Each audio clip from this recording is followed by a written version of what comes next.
जय मसीह की। आप सबों का हमारे चैनल में स्वागत है। भजनकार दाऊद महिमा देते हुए कहता है, जो हमें भजन संहिता 8 अध्याय 1 पद में मिलता है। हे यहोवा हमारे प्रभु, तेरा नाम सारी पृथ्वी पर क्या ही प्रतापमय है। तूने अपना वैभव स्वर्ग पर दिखाया है। आइए हम सब भी प्रभु को सारी महिमा देते हुए इस बात को जाने कि सृष्टि के आरंभ से ही परमेश्वर ने सब प्रकार के जीवित प्राणियों का ख्याल रखा है, बल्कि छठवां दिन में परमेश्वर ने अपने स्वरूप में नर और नारी करके बनाया और उनके बारे में सोचा तथा उनसे प्रेम भी किया। परमेश्वर ने उस नर को एक नाम दिया तथा आदम कहकर पुकारा गया। परमेश्वर चाहता था कि मनुष्य भी उससे प्रेम करे, उसकी आज्ञाओं का पालन करें। इतिहासकारों, वैज्ञानिकों तथा कई खोजकर्ता इस कथित बात पे खोजबीन करते हैं कि कैसे मनुष्य जाति का उत्पन्न हुआ तथा कैसे मनुष्य का पतन हुआ, परंतु सबों के अपने ही हिसाब की जांच पड़ताल के द्वारा सबकी अपनी विचारधाराएं बनी हुई है।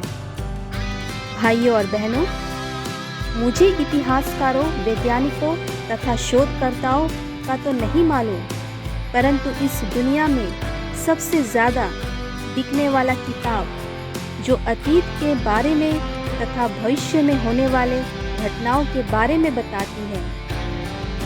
कुछ भेद की बातें भी रहस्य के रूप में मौजूद हैं।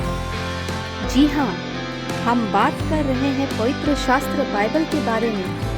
पवित्र बाइबल जो मसीहियों का पवित्रतम धर्म ग्रंथ है, इसी के द्वारा हम जान पाते हैं कि कैसे मनुष्य का उत्पन्न हुआ, बल्कि इस बात को भी जानेंगे परमेश्वर के वचन से कि कैसे मनुष्य पाप में पड़ जाता है और परमेश्वर की विशेष वरदान से वंचित रह जाता है। भाइयों और बहनों, पवित्र बाइबल हमें बताती है कि यहोवा परमेश्वर ने छठवां दिन में परमेश्वर ने अपने स्वरूप में नर और नारी को बनाया, जिससे वो बहुत प्रसन्न हुआ। परमेश्वर ने नर को आदम कहकर पुकारा।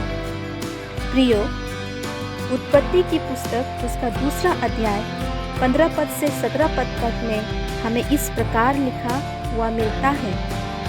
परमेश्वर ने आदम से कहा, इस वाटिका के पेड़ पौधों के फूल तुम खा सकते हो, परंतु तू वाटिका के मध्य जो भले या बुरे के ज्ञान का वृक्ष है, उसका फल कभी न खाना, क्योंकि जिस दिन तू उसे खाएगा अवश्य मर जाएगा। प्रभु परमेश्वर ने जितने बनेले पशु बनाए थे, उन सब में सर्प धूर्त था। और एक बार वाटिका में सर्प ने स्त्री से कहा, क्या सच है कि परमेश्वर ने कहा कि तुम इस वाटिका के किसी वृक्ष का फल ना खाना? भाइयों और बहनों, उत्पत्ति की पुस्तक उसका 3 अध्याय 2 पद से 3 पद में स्त्री सर्प को उत्तर देती है, इस वाटिका के वृक्षों के फल हम खा सकते हैं, पर जो वृक्ष वाटिका के बीच में है, उसके फल के विषय परमेश्वर ने कहा है कि ना कि तुम उसको खाना और ना छूना, नहीं तो मर जाओगे। परंतु शैतान जो एक सर्प के रूप में था, स्त्री को बहका दिया।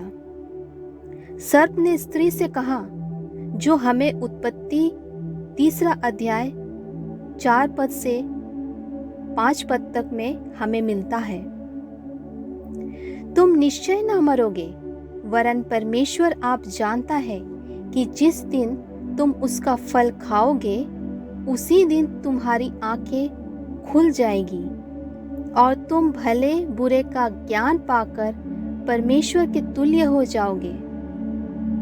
भाइयों और बहनों, वाटिका के बीच में भले और बुरे ज्ञान का वृक्ष का फल खाने में अच्छा, दिखने में मनोहर और बुद्धि देने वाला भी लग रहा था, स्त्री शैतान के बहकावे में आकर उसने वह फल अपने पति को दिया। तब उन दोनों ने परमेश्वर की आज्ञा ना मानकर उस वर्जित फल को खाया। भाइयों और बहनों, जब परमेश्वर वाटिका में आदम को पुकारता है और उससे पूछता है कि वह कहाँ है, तब आदम परमेश्वर की पुकार सुनकर डर जाता है और छिप जाता है, और आदम उत्तर देते हुए कहता है कि वह नंगा है। तब परमेश्वर के पूछे जाने पर कि उसको कैसे पता चला कि वह नंगा है तथा क्या उसने वह फल खाया जो उसने मना किया था, तब आदम ने इस घटना के लिए स्त्री को जिम्मेदार ठहराया, और स्त्री ने परमेश्वर को जवाब देते हुए कहा कि सर्प के बहकावे में आकर उसने खा लिया। भाइयों और बहनों, इन सब के कारण परमेश्वर का न्याय उन पर पड़ा। परमेश्वर ने सर्प को श्राप दिया। इसके बारे में हमें उत्पत्ति उसका 3 अध्याय 14 पद से लेकर 15 पद में मिलता है। तब यहोवा परमेश्वर ने सर्प से कहा, तूने जो यह किया है इसलिए तू सब घरेलू पशुओं और सब बनेले पशुओं से अधिक शापित है। तू पेट के बल चला करेगा और जीवन भर मिट्टी चाटता रहेगा, और मैं तेरे और इस स्त्री के बीच में और तेरे वंश और इसके वंश के बीच में बैर उत्पन्न कराऊंगा। वह तेरे सिर को कुचल डालेगा और तू उसकी एड़ी को डसेगा। जी हाँ भाइयों और बहनों, परमेश्वर का श्राप सिर्फ सर्प पर नहीं आया, बल्कि नर और नारी दोनों श्रापित हुए।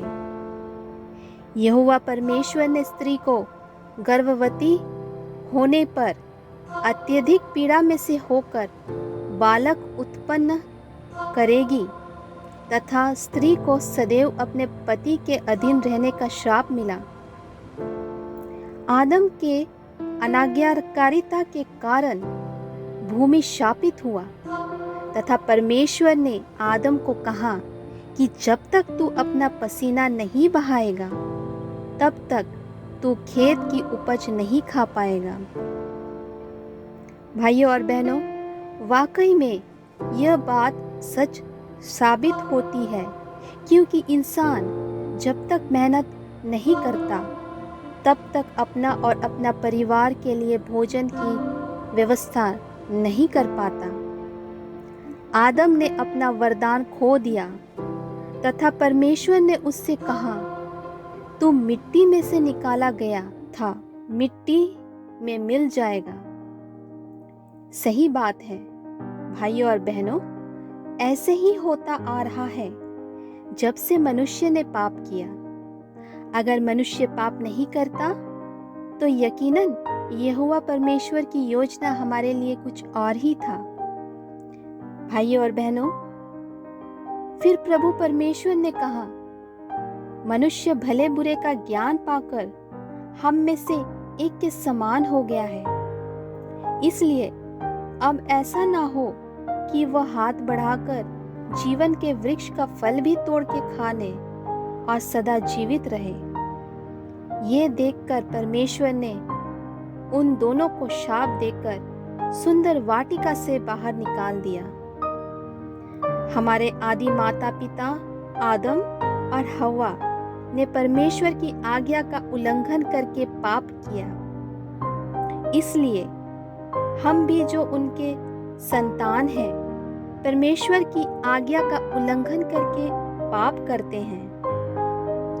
इस प्रकार हम अपनी स्वतंत्र इच्छा का दुरुपयोग करके ऐसे मनमाने रास्ते पर चलते हैं जो अंत में हमें विनाश को पहुंचाता है। पृथ्वी पर जैसे जैसे मनुष्य बढ़ते गए वैसे वैसे उनका पाप और अधर्म भी बढ़ता गया एवं मनुष्य का पतन भी होते चला गया। हमारे चैनल के वीडियोस को देखने और सुनने के लिए प्रभु आप सबों को ढेर सारी आशीषें दे। God bless you all.